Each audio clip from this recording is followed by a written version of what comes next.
아멘. 오늘 새벽 하나님의 말씀은 사도행전 1장 12절부터 26절까지 말씀입니다. 신약 성경 187페이지입니다. 사도행전 1장 12절부터 26절까지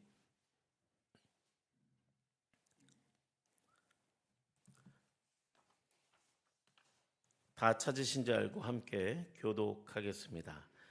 제자들이 감람원이라 하는 산으로부터 예루살렘에 돌아오니 이 산은 예루살렘에서 가까워 안식일에 가기 알맞은 길이라.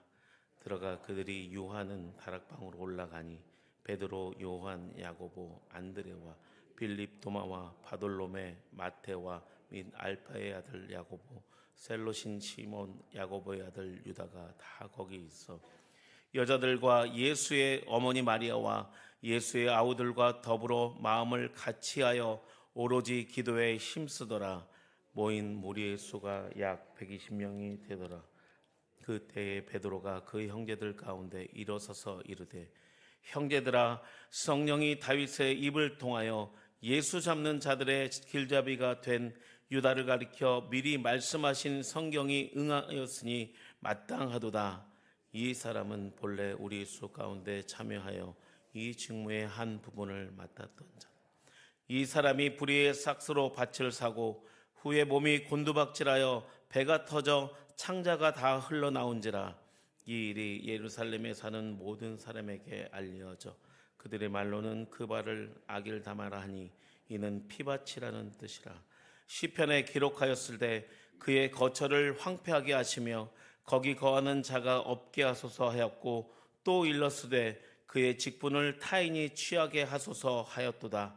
이러므로 요한의 세로로부터 우리 가운데서 올려져 가신 날까지 주 예수께서 우리 가운데 출입하실 때에 항상 우리와 함께 다니던 사람 중에 하나를 세워 우리와 더불어 예수께서 부활하심을 증언할 사람이 되게 하여야 하리라 하거늘.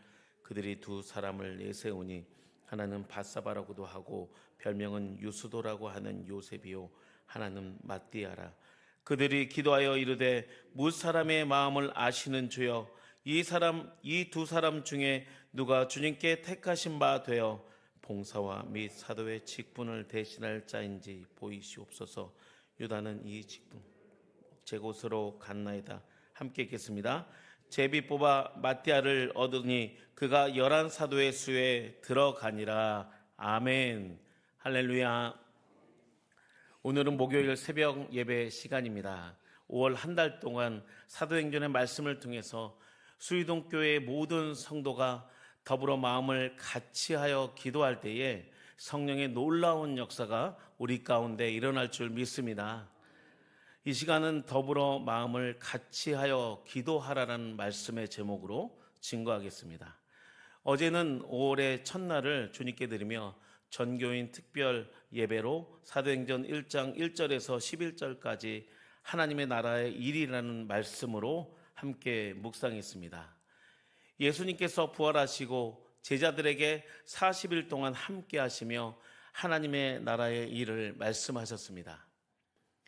제자들에게 예루살렘을 떠나지 말고 하나님께서 약속하신 보혜사 성령을 기다리고 오직 성령의 권능이 임할 때에 온 유대와 사마리아 땅끝까지 이르러 주님의 증인이 되리라고 말씀하셨습니다. 그리고 그 후에 제자들이 보는 가운데 하늘로 승천하셨고 흰 옷 입은 두 천사가 곁에 서서 하늘로 가심을 본 그대로 오시리라 하고 제자들에게 말씀하십니다. 제자들은 두 천사의 말을 듣고 다시 자신들이 거하는 거처로 돌아옵니다. 제가 12절 말씀을 읽겠습니다. 제자들이 감람원이라 하는 산으로부터 예루살렘에 돌아오니 이 산은 예루살렘에서 가까워 안식일에 가기 알맞은 길이라. 제자들은 감람원이라는 곳에서 예수님을 만나고 또 그곳에서 예수님께서 하늘로 승천하신 것을 보았습니다.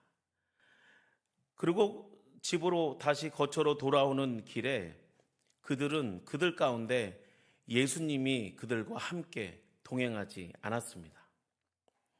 제자들은 그동안 예수님과 함께 했고 또 예수님과 동행했지만 그들이 돌아오는 길에는 예수님이 안 계신 것입니다. 그 제자들의 마음은 어떠했을까요? 제자들의 마음은 어쩌면 외롭고 또 매우 허전하고 또 많은 슬픔 가운데 혼란스러운 그런 상황이었을 것입니다. 예수님의 빈자리는 매우 컸습니다. 이 세상을 사는 순간에도 이와 같은 것이 많이 존재합니다. 우리의 삶을 온전하게 인도하는 그런 큰 힘이 되는 존재가 있다가 사라지거나 또 없어지면 우리의 마음과 우리의 삶이 흔들리고 또 마음이 어렵게 되어서 정말 우리가 혼자 버려지는 그런 느낌을 갖게 됩니다. 그러한 상황 가운데 우리에게 진정한 필요한 것이 무엇일까요? 지금 예수님이 자신들의 눈앞에서 올라가신 것을 본 제자들의 마음 속에 남은 것은 단 한 가지였습니다. 그것은 그들에게 약속된 것이 올 때까지 머물러 기도하며 기다리라는 예수님의 약속의 말씀입니다. 그 약속을 기억하며 제자들은 그들이 유하는 곳으로 돌아올 때에 결심합니다. 우리가 예수님의 말씀을 믿고 순종하며 기다리고 함께 기도하자고 결심했던 것입니다. 성령으로 세례받는다는 것은 이 성령으로 세례받는 것에 꼭 필요한 두 가지의 요소가 있습니다. 그것은 바로 믿음과 순종입니다.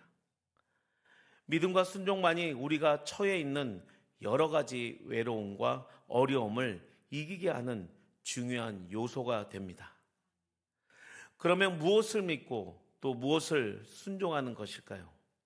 바로 예수 그리스도의 말씀을 굳게 믿고 예수 그리스도의 그 능력을 믿고 순종하는 것입니다. 그래서 그들은 다 함께 13절, 15절까지 그 전반부까지 말씀을 통해서 제자들의 한 일이 기록되어 있습니다. 우리 다 함께 13절부터 15절 전반부까지 말씀을 함께 읽겠습니다. 시작. 들어가 그들이 유하는 다락방으로 올라가니 베드로, 요한, 야고보, 안드레와 빌립, 도마와 바돌로메, 마테와 및 알포의 아들 야고보의 셀로신 시몬, 야고보의 아들 유다가 다 거기서 있어 여자들과 예수의 어머니 마리아와 예수의 아우들과 더불어 마음을 같이하여 오로지 기도에 힘쓰더라. 모인 무리의 수가 약 120명이 되더라. 아멘. 14절에 그들은 더불어 마음을 같이하여 오로지 기도에 힘썼다라고 말씀하고 있습니다. 이것이 예수님께서 명령하신 말씀입니다. 성령 세례를 받는 과정 속에서 가장 중요하게 선행되어야 할 것이 있습니다. 그것은 바로 함께 모여 더불어 하나 되어 오로지 기도에 힘쓰는 것인 줄 믿습니다. 성령 하나님의 임재를 소망하며 우리는 열심히 기도합니다. 그런데 우리가 먼저 성령 하나님을 신뢰해야 합니다. 우리의 상황이 좀 어렵고 답답하고 또 당장은 해결될지 않을지라도 주님께서 우리의 가정과 교회 가운데 주신 약속을 굳게 붙잡고 또 치유하시고 회복하신다는 그 확신에 찬 믿음으로 함께 더불어 마음을 같이하여 전심으로 기도할 때에 성령 하나님께서 우리의 삶과 우리의 교회를 치유하며 회복하실 줄 믿습니다. 또한 오늘 말씀을 통하여 우리에게 주시는 하나님의 영적인 교훈은 더불어 마음을 같이하여 전심으로 기도할 때에 하나님의 말씀이 임한다는 사실입니다. 함께 모여서 기도하던 그들 가운데 베드로에게 말씀이 임하여 부족한 가룟 유다의 자리를 다시 그 자리를 채워서 보충합니다. 함께 16절부터 19절까지 말씀을 읽겠습니다. 시작. 형제들아, 성령의 다윗의 입을 통하여 예수 잡는 자들의 길잡이가 된 유다를 가리켜 미리 말씀하신 성경이 응하였으니 마땅하도다. 이 사람을 본래 우리 수 가운데 참여하여 이 직무의 한 부분을 맡았던 자라. 이 사람이 불의한 싹수로 밭을 사고 후에 몸이 곤두박질하여 배가 터져 창자가 다 흘러나온지라. 이 일이 예루살렘에 사는 모든 사람에게 알려져 그들의 말로는 그 밭을 아겔다마라 하는 이는 피밭이라는 뜻이니라. 16절부터 19절의 말씀은 가룟 유다에 대한 이야기입니다. 그는 예수를 판자였고 또 그것에 대해 회개하지 못하고 스스로 목숨을 끊게 되는 안타까운 인생의 소유자였습니다. 베드로는 기도하다가 그의 빈자리를 얘기합니다. 부정함으로 빈자리를 다시 채워야 할 것을 논의하는 것이 아니라 오직 하나님의 말씀을 기억하고 그 말씀대로 행한다는 진리의 말씀입니다. 인생의 여러 가지 문제를 해결하고 또 선택하는 그 순간에 세상의 정보와 지식, 경험이 아니라 오직 기도하며 하나님의 말씀을 묵상할 때에 오늘 본문인 20절부터 22절의 내용처럼 베드로에게 구체적으로 하나님의 말씀이 임하는 것입니다. 우리 함께 20절부터 22절 말씀을 봉독하겠습니다. 시작. 시편에 기록하였으되 그의 거처를 황폐하게 하시며 거기 거하는 자가 없게 하소서 하였고 또 일렀으되 그의 직분을 타인이 취하게 하소서 하였도다. 그러함으로 요한의 세례로부터 우리 가운데서 올려져 가신 날까지 주 예수께서 우리 가운데 출입하실 때에 항상 우리와 함께 다니던 사람 중에 하나를 세워 우리와 더불어 예수께서 부활하심을 증언할 사람이 되게 하여야 하리라 하거늘. 아멘. 지금 베드로는 자신의 생각과 뜻이 아니라 시편에 기록된 하나님의 말씀을 인용하고 있습니다. 우리 공동체가 중요한 결정과 문제를 해결할 때는 반드시 하나님의 말씀을 기준으로 삼고 더불어 마음을 함께하여 기도할 때에 우리 공동체 가운데 하나님의 말씀이 임하고 성령 충만한 공동체가 되어 우리의 문제가 해결될 줄 믿습니다.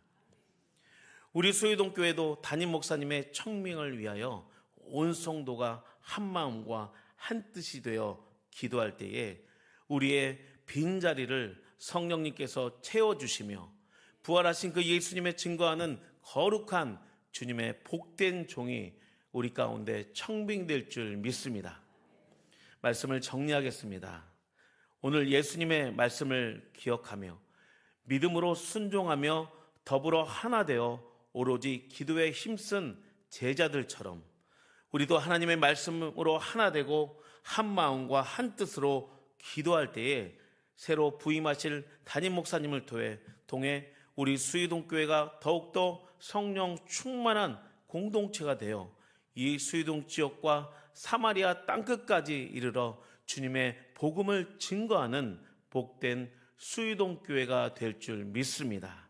우리 함께 기도하겠습니다. 하나님 감사합니다.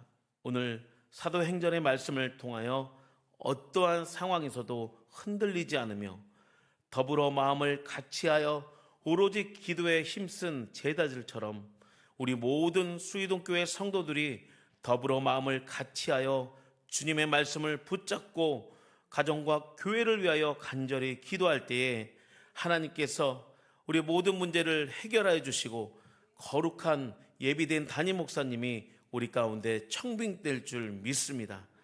주님 성령으로 역사해 주시고 우리 공동체도 다시 치유받고 회복받아 주님의 복음을 위하여 귀하게 쓰임받는 복된 공동체가 되게 하여 주시옵소서. 특별히 마음과 육신이 연약하여 주님의 성전으로 나오지 못한 많은 성도님이 계십니다. 주님, 우리가 함께 그들을 위하여 기도할 때에 아픈 곳이 나사렛 예수의 이름으로 깨끗하게 치유받게 하여 주시고 상한 마음과 무너진 마음이 다시 치유받으며 회복받아 하루속히 주님의 성전에 나와 우리 함께 예배드리는 복된 성도의 삶을 살아갈 수 있도록 인도하여 주시옵소서. 또한 오늘 248번째에 1,000번째 예물을 드린 성도가 있습니다. 하나님, 예물 위에 주님께서 복의 복을 더하여 주시고 30배, 60배, 100배의 열매를 맺게 하여 주셔서 많은 삶의 열매로 하나님께 영광 돌리는 성도가 되게 하여 주시옵소서.